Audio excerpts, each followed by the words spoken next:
menjemput kepada calon kita, wakil kita, satu-satunya wanita yang bakal membantu kita, menaikkan kita di Parlimen nanti, insya-Allah.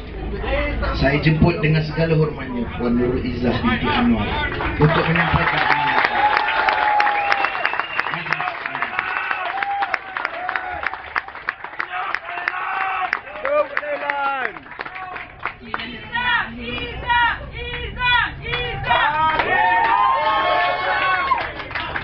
Saya muliakan Saudara Fairuz selaku Pengetua Majlis, yang saya kasihi Ibu Mertuaku, yang saya kasihi suami saya Muhammad Syahrir Iskandar, Saudara Johnson, pimpinan Parti Kanan Rakyat di sini, pimpinan parti-parti pemakai lain.